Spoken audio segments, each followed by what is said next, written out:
Good evening, Monarch fans, and welcome to episode 45 of season 2 of Sports Talk with Rags. And once again, we are joined here with the head baseball coach of ODU baseball, Chris Finwood. Coach Finwood, how you doing this evening?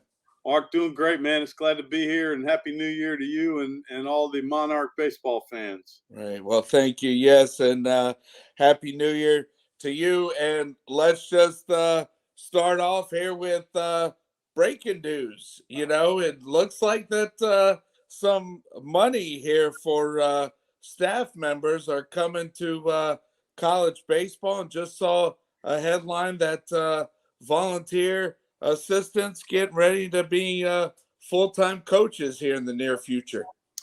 Yeah, I think they're still working the kinks out of that.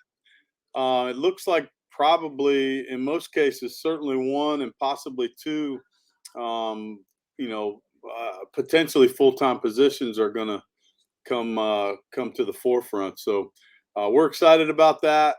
Anytime you have a chance to add assistant coaches, I think it's good for the student athletes and their development. So we're going to embrace that and kind of work within the parameters that they give us in regards to that. Yes, and also with a new year, Old Dominion. I know when I started following Old Dominion athletics, and I guess I'm showing my age, but they were in the Sun Belt, and now fast forward back in the newer Sun Belt, 14-team league. Yeah, it's a little different Sun Belt probably than back in the '80s.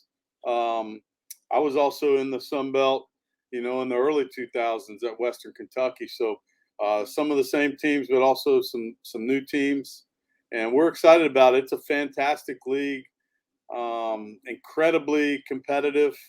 They put 4 teams in the NCAA tournament last year, so we'll have our work cut out for us. That's for sure.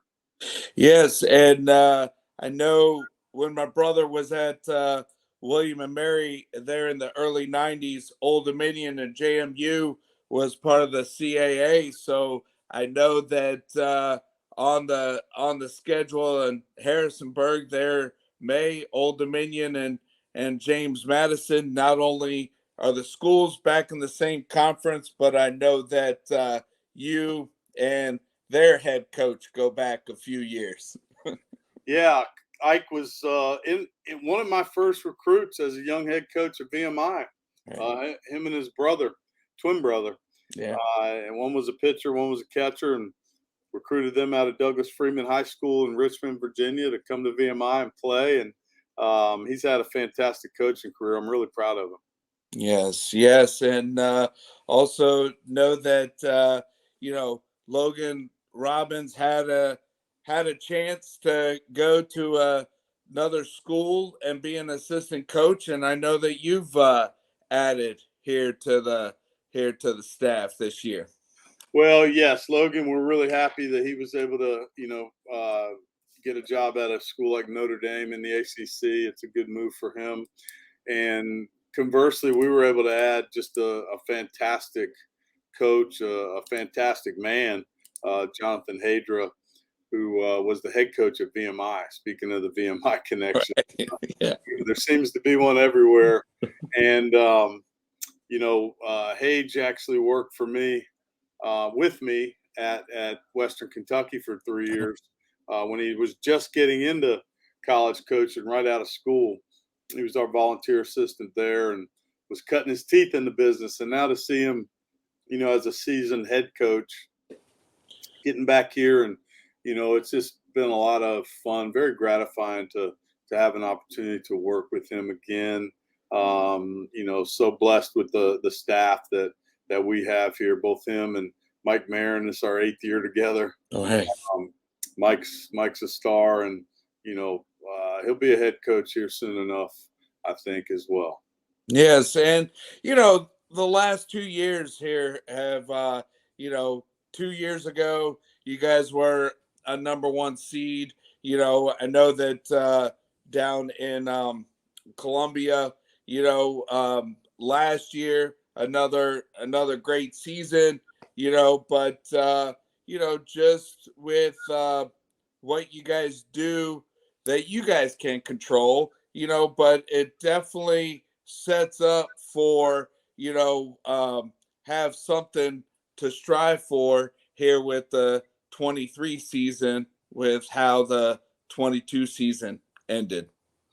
Yeah, and you can't control that. I thought Right. our team, I thought we got about as much out of that team as we could, which is really gratifying as a coach. I mean, at the end of the day, our job is to try to get a team to buy in and play to the best of its ability, both individually and as a group. And I really think last year's team did that. Like, they were only a couple wins shy of the year before, uh, Right. and had some fantastic wins along the way. And we couldn't control other people's feelings about us at the end of the year. Unfortunately, it was the second time in 5 years um, that we had to go through that. So it's life.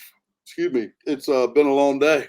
Right. Well, In hey, life, you have to learn how to deal with disappointment in this life, and for those guys, it's a good lesson. And you do your best, and then you have to be okay with whatever happens after that. You can't control everything. The things you can't control, your attitude, your effort. They did a great job of that. right. And looking at this year's schedule, there's some midweek opponents year in and year out that are on the schedule, a little home and home there with VCU and William and Mary throughout the season. And I see that you guys make the trek out 460 Mm. there to Lynchburg, and Liberty comes to y'all's place. But with going to a new conference, but before conference play starts, I see that you guys have a weekend series with Charlotte down in Charlotte before Sunbelt play starts. Well, we wanted to make sure we did the best we could on the RPI, potential. Adding Liberty home and home. We've still got Virginia, we've got East Carolina home and home, VCU home and home. We've got some tough midweek games, as well as the series at Charlotte, which is always a good RPI team, and then they're going to come back up here in 24. Okay. We're going to try to keep that a preseason. Now that we're not in the same league, Right. an easy trip and a good program to play against. Right. Yes. Yeah. And also some exciting times there around the baseball program, not only with the season, the new conference, but then also the upgrades here with the Bud and the baseball facility. It is. We're so excited. We just got under our new lights, and we've been finishing up practice under those this week, and we're really appreciative of those getting done. It's been a big change in the lighting.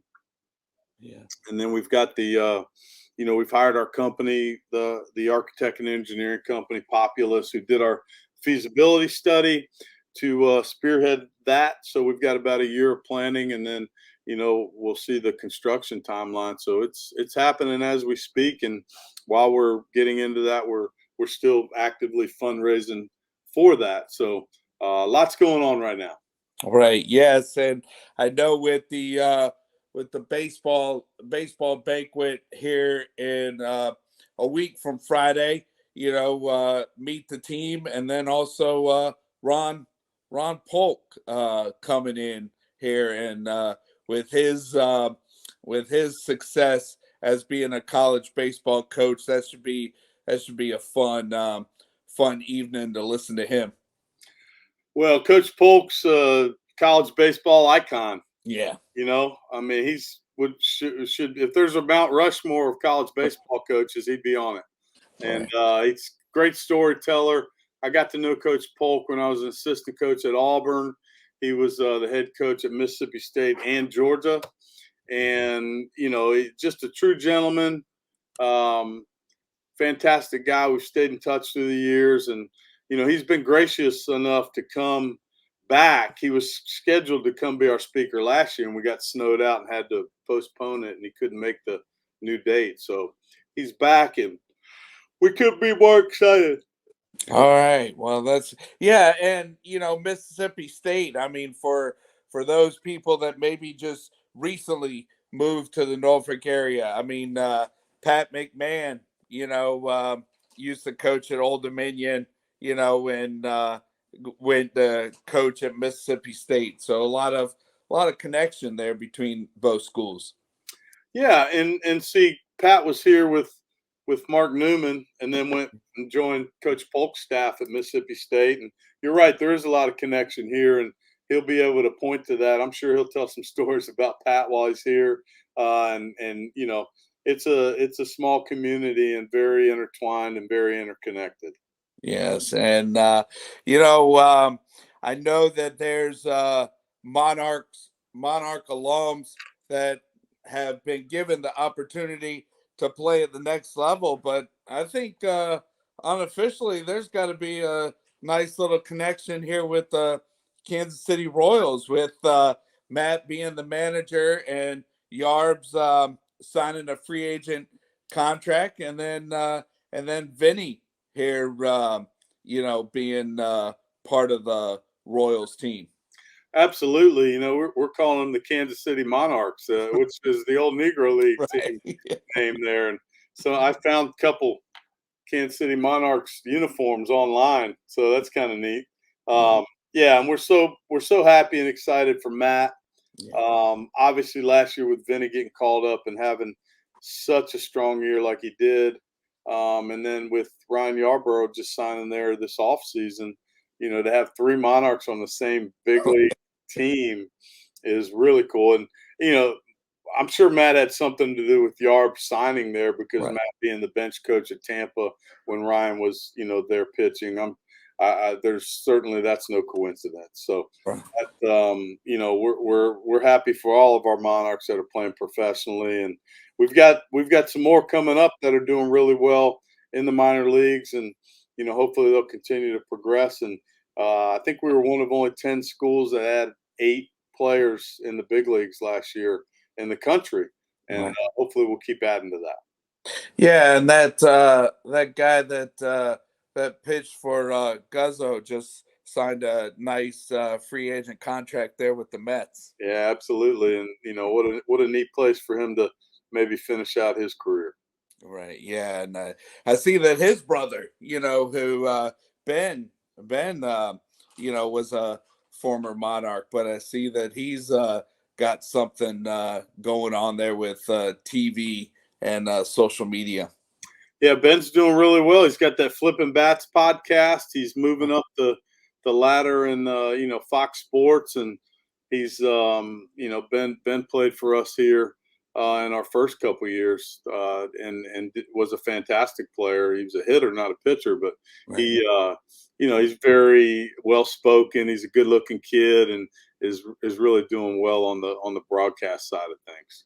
Yes, yeah, and also with taking a look at the website here for preparing for this episode. I mean, not only do you guys, it's busy with recruiting, but then also to upgrade the facilities. I mean, just the ODAF group, and just the fundraising here with across the campus. And my wife and I, we were season ticket holders when Blaine was the head coach, and somebody that was part of ODU athletics to come back and be part of ODAF and to successful fundraise throughout all the athletic program. Just a lot going on there on campus. There is, and Jenna Berger and her staff, John Valines, Casey Siglis, Blaine, you mentioned. I mean, and certainly others. They do a fantastic job. I think we set a record for money being raised last year. I read an article about that.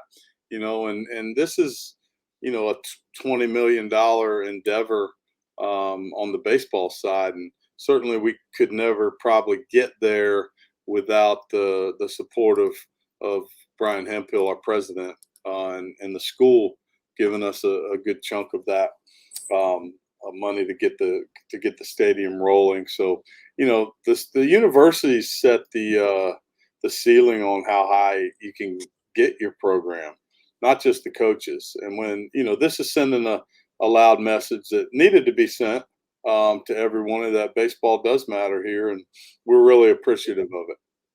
Right. Yes, I know that with that being my family's favorite sport, but it's just with dollars, TV, and scholarships. I mean, it just seems the national championship was there on Monday. It's just the money making sports is football and then basketball, but it's great news here for ones that want to make coaching a living. It's nice to hear the NCAA looking to promote these volunteer assistants to full time. Yeah, I mean, college baseball is as popular as it's ever been, and there's a lot of programs that are making a lot of money off it. College World Series in itself makes a ton of money. It's the highest grossing championship. It's a little bit longer. It has more games to it, but it's a fantastic game. People love coming out, especially when the weather's nice and Right. the dogs in the grill are going and the bars rolling out there, and Rally Alley here at the Bud is a real fun place to watch a game as well. Yes, yeah, and it's I see that you guys are starting off here with hosting some northern teams here with weekend here with St. John's to get it started their President's Day weekend. Yeah, mid-February, we start usually right around a little before or a little after Valentine's Day every year. And baseball is always been my sweetheart. So happy Valentine's Day. We start the season. That's great. Right. And we'll play St. John's that first weekend, Fordham the second weekend, and then St. Joe's the third weekend. All three very good programs in the Northeast. And then we go to Charlotte, and then we open up Sunbelt play after that. Right.